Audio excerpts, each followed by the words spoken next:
To most people in this country, I'm the woman who fixes their furnace at 2 in the morning without complaint. To my own family, I'm the embarrassment they quietly leave out of conversation at dinner parties. That's the version of me they built. And for a long time, I let them keep it. My name is Linny. I'm 31 years old. And for the past 6 years, I've worked as a licensed nuclear security specialist with the Canadian Nuclear Safety Commission. I travel. I carry credentials that most people will never see in their lifetime. I've stood in facilities that don't appear on any public map, reviewed materials that require 3 separate levels of clearance just to enter the room. But when my brother's fiancé's family asked what I did for work, my mother said, "Oh, Linnea does maintenance work. You know, technical stuff. She drives around a lot." She wasn't wrong, technically. I do drive around a lot. I grew up in Sudbury, Ontario. My brother is 4 years older than me. His name is Curtis. And from the time we were kids, he was the one our parents pointed to when they wanted to feel proud. He finished a commerce degree at Laurentian, got a job at a financial advisory firm in Ottawa, married early, divorced quietly, and then, at 38, got engaged again to a woman named Paige, whose family owned 3 car dealerships across eastern Ontario and 1 in Gatineau. I, on the other hand, had done something unforgivable in my family's eyes. I had studied physics. Not even theoretical physics, which might at least sound impressive at a dinner table. Applied physics, specializing in radiation safety systems. I'd done a co-op placement during my 3rd year at Carleton that turned into a full offer before I'd even finished my degree. I was 24 when I signed my first federal employment contract. I remember feeling like the ground had shifted under me, like the whole shape of my life had clicked into something. I called my mother that evening. She said, "Is that with the government? Do they have a pension?" That was the last time I tried to explain what I actually did. It wasn't that they were cruel. My parents are good people. My father worked 30 years at a mine until his back gave out. My mother cleaned office buildings on evening shifts when we were in high school. They understood work as something physical, visible, tiring. They understood paychecks and overtime and bosses who made your life difficult. What I did didn't translate into any of those categories. I worked odd hours. I flew to places without much notice. I came home sometimes looking exhausted and said nothing about why. To them, that sounded irresponsible, unstable, and my mother, being my mother, filled in the gaps with what made sense to her. Maintenance work, technical stuff. She drives around a lot. The first time I heard her say it to someone, I was 27, standing in her kitchen at Christmas. She was on the phone with my aunt in Timmins. I heard, "Linnea? Oh, she's doing fine. She does inspections. Like a contractor, sort of. You know, travels for work." I stood at the counter and poured my coffee and said nothing. It wasn't shame, exactly. It was something more complicated. Part of me thought, if I correct her, she'll ask questions I can't fully answer. Part of me thought, if I try to explain, she'll spend the next 20 minutes asking why I can't get a normal government job, something local, something she could describe to the neighbors without having to think too hard. And part of me, the part I'm least proud of, thought, fine, let them think what they want. I'll know what I've built. That worked for a long time, until the engagement party. Curtis and Paige had gotten engaged in September, somewhere in Prince Edward County at a vineyard, and by January, they were planning a formal dinner to bring the families together. It was held at Paige's parents' house in Manotick, a large stone house set back from the road with a circular driveway, and one of those kitchens that looks like it belongs in a magazine. The kind of house that makes you very aware of your shoes when you walk in. Paige's father, Gordon, I'll call him that because that's his name and he'll never read this, was the kind of man who asked, "What do you do?" within 90 seconds of shaking your hand. Not to be rude. It was just his language. Work was identity. Income was shorthand for worth. He'd built 3 dealerships from one, and he measured people the way he measured inventory. I'd been to enough events like this to know the type. I wasn't nervous. What I hadn't accounted for was my mother. She'd spent the drive from Sudbury psyching herself up, I think. She wanted to impress Paige's family. She wanted them to see that Curtis came from good people. And I understand that. I genuinely do. But somewhere between arriving and the second glass of wine, something shifted in her. We were in the living room. About 20 people total. Family and close friends. And Gordon had just finished telling some story about a dealership expansion. I was standing near the fireplace with a glass of sparkling water when Gordon turned and looked at me and said, "So, Linnea, Curtis tells me you work in the trades." I opened my mouth, and my mother, who was standing 2 feet to my left, said, "She does maintenance inspections, drives her van all over the province, checking on things." There was a pause, not a cruel pause, just a social calibration pause, the kind where people are deciding how interested to be. Gordon nodded slowly and said, "Ah, like home inspections?" My mother said, "Something like that, yes." Gordon said, "That's a decent living. My brother-in-law did that for years. Good money if you build up the clientele." And then he moved on. I stood there with my sparkling water and I thought, okay, this is fine. I've navigated worse. What I didn't expect was what happened next. About 40 minutes later, when we had moved into the dining room, and the conversation had wound around to career paths and ambitions, and what Curtis's future in-laws could expect from the family he was marrying into. Gordon was talking about his oldest daughter's MBA. Paige was talking about eventually taking over the Gatineau location. Someone asked about Curtis's portfolio performance, and Curtis answered with the particular confidence of a man who is used to being the answer to that question. Then Gordon looked at me and said, quite genuinely, "And you, Linnea, are you looking to grow your inspection business? Take on staff eventually?" And before I could answer, my mother, I think she thought she was helping, said, "Oh, Linnea's always been more of a hands-on person. Not really the business building type. She's happy just doing her route." Her route. I felt something shift in my chest. Not rage. It wasn't rage. It was more like a door closing. Something quiet and final. I looked at my mother and she was smiling, a little nervously, a wine glass in her hand, trying to smooth things over with a narrative she understood. She'd built this version of me over 6 years of not understanding, and she believed it. That was the thing. She genuinely believed it. I said very calmly, "I'm not a home inspector." My mother gave a small diplomatic laugh. "Oh, you know what I mean. I work for the CNSC," I said, "the Canadian Nuclear Safety Commission. I'm a nuclear security specialist. I evaluate facility compliance and radiation protection systems at federally regulated sites across the country." There was a silence. Gordon looked at me. Paige looked at me. My brother looked at me from across the table with an expression I couldn't quite read. Not surprise, exactly. More like relief.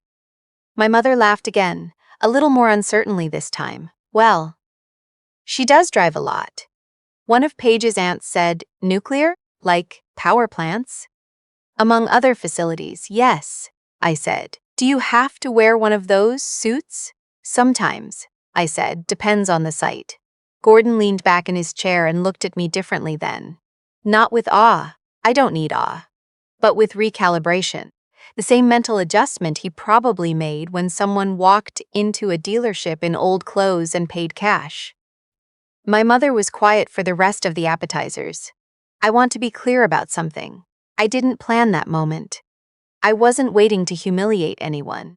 I had carried this for 6 years, and there was never a moment that felt right to correct the record, and then suddenly there was, and I took it.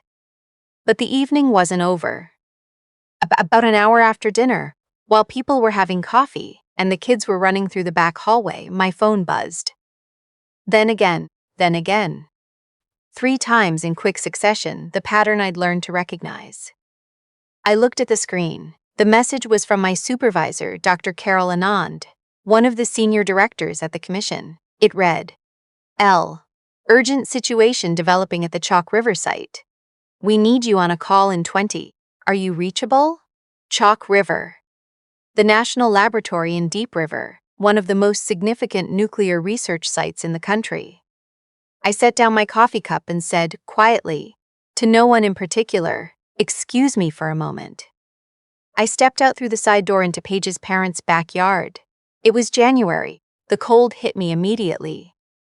That particular menotic cold, damp from the river, the kind that gets through your coat before you've zipped it. I stood on the stone patio and called Dr. Anand. The situation was not catastrophic, but it was significant. There had been an anomalous reading at one of the research facilities, and there was a question of regulatory response. Whether we needed to escalate, whether the province needed to be notified, what the timeline looked like. Dr. Anand walked me through the data while I stood in a stranger's backyard in dress pants and boots, making notes on my phone with numb fingers. I was on the call for 37 minutes.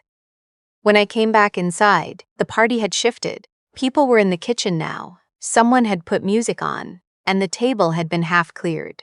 My mother found me in the hallway. "Where did you go?" she said. "You missed the cake." "So, work," I said. She looked at me. "On a Saturday night, it doesn't really have a schedule," I said. She made a sound, not quite a sigh, not quite a dismissal, something in between. "Well, next time maybe leave the phone in the car."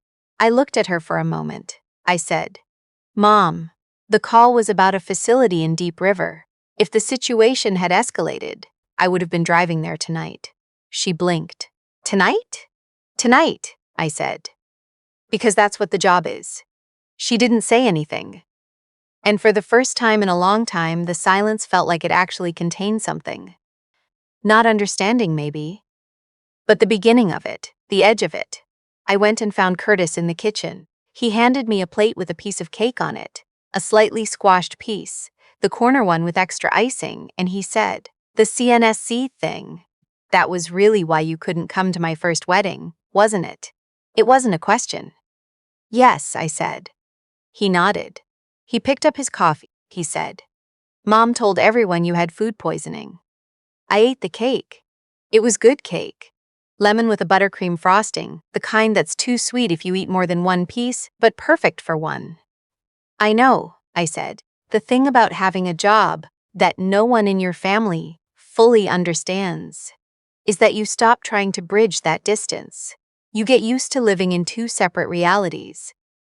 The one where you're a person of consequence, where your clearance and your expertise and your judgment matter and are trusted, and the one where you're just the sister who drives around and does her route. You stop being angry about it. You build your life in the first reality, and you visit the second one for Christmas." What I wasn't prepared for, still, even after the dinner table moment, even after the phone call as explanation, was what happened the following month. Paige's family had organized a second gathering, smaller this time.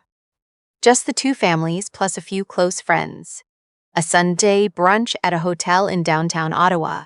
Curtis and Paige were going over some of the wedding logistics. And Gordon had invited his business partner, a man named Terry, whose last name I never caught, and Terry had brought his wife. I almost didn't go. I had a report due the following week, and I was behind on my review of a facility audit from a site in New Brunswick. But Curtis had called and said quietly, "It would mean a lot to me if you came." And he'd said it without any performance, without the obligatory older brother tone. He'd just said it plainly, and that was enough. So I went. I was sitting at the end of the table eating a smoked salmon benny when Gordon's phone rang. He looked at the screen and frowned. A small, confused frown, the kind you make when an unknown number calls at an unusual time. He excused himself. He was gone for about 10 minutes. When he came back, his expression had changed. He sat down slowly, looked around the table and said, "Well, that was unexpected." His wife said, "Who was it?" Gordon said, "I'm not entirely sure how to explain this, but I just had a call from the office of the Minister of Natural Resources. Apparently, there's some kind of federal review process happening related to a site in our region, and they were looking to confirm that I'd received some correspondence about a public consultation." He paused. The woman on the phone mentioned the CNSC. He looked at me. I put down my fork. He said, "She mentioned a specialist named Linnea. She asked if this was the correct number for." He checked his phone screen. The designated community liaison contact for the Eastern Ontario regional file. The table had gone quiet. I said, "I may have listed your address when I needed a regional point of contact during a preliminary consultation. The Commission occasionally reaches out to local business owners in the designated zone." Gordon stared at me. His wife said, "You're the specialist they called about?" "Yes," I said. My mother, who was sitting across from me, had set down her own fork. She was looking at me with an expression I had never seen on her face before. Not pride, exactly. Something more complicated. Something that looked a little bit like she was doing quiet math in her head, and the numbers weren't adding up the way she'd expected. Gordon said, slowly, "The zone." "What zone?" "I can't get into the specifics," I said. "But there are federally regulated research and industrial sites within a certain radius of Manotick. During active compliance reviews, we establish community liaison contacts. It's standard procedure." "And you chose my number," he said. "The dealership is one of the larger established businesses in the area," I said. It made sense from a demographic standpoint. He looked at me for a long moment. Then he said, "How long have you been doing this kind of work?" 6 years, I said. "At the federal level?" "Yes." He nodded. The same recalibration look from the dinner party, but deeper this time. "More of it," my mother said in a voice that was quieter than usual. I didn't know it was that serious. I looked at her. "I know," I said. Not as a rebuke, just as a fact. "Why didn't you ever say?" she asked. And here's the thing. Here's the real answer. The one I hadn't planned to say at a hotel brunch table in downtown Ottawa in front of people I barely knew. Because the one time I tried to tell you, when I first signed my contract, you asked if it came with dental. She blinked. "And I wasn't angry about that," I said. I understood. But I realized then that we didn't have a shared language for what I was doing, and I didn't know how to build one, so I stopped trying. The table was very quiet. My mother pressed her lips together. It was the look she had always had, when she was trying not to cry in front of people. She'd had it at my grandfather's funeral, at Curtis's first wedding, at my high school graduation when I'd won the physics award, and the principal had mispronounced her name when he called her up. "Dental," she said. "I did negotiate good dental," I said. Somebody laughed. Curtis, I think. Then Gordon's wife. Then Gordon himself, a real laugh, surprised out of him. My mother laughed too, eventually. The wet-eyed kind. After brunch, while people were getting their coats, Curtis found me by the elevator. He said, "Thank you for coming." "You said it would mean a lot," I said. "I meant it." He was quiet for a moment. "I think Mom's going to have questions now, I know. Are you going to answer them?" I thought about that. The clearance restrictions. The things I genuinely couldn't say. The things I could say but had just never bothered to. "Some of them," I said. He nodded. "That's probably enough." We rode the elevator down together. He pushed the lobby button and then said, without looking at me, "The CNSC thing, the work. Are you good at it?" "Yes," I said. "I'm very good at it." He looked at the elevator doors. "I thought so," he said. "You always were the one who knew how things worked." The doors opened. I walked out into a February afternoon in Ottawa, the sky white and flat, the way it gets before snow, the Rideau Canal a few blocks away somewhere under the cold. I had a report to finish. I had a site visit scheduled for the following week, a research facility in Panawa, Manitoba. A smaller site but technically complex, the kind of assessment that required 2 days of prep. I had a life that was full and real and serious, and for the first time in 6 years, I thought maybe I'll let them see a little more of it. Not everything. Some things aren't mine to share, but the outline, the shape of it, enough that when my mother tells someone about her daughter, she has something closer to the truth. I got in my car. Not a van. Never a van. A government-issued Dodge Durango with a magnetic decal on the door that I peel off when I'm not on official business. I drove north out of the city, the highway opening up ahead of me, the kind of flat white winter sky that goes on forever in this part of the country. I thought about dental coverage. I thought about cake.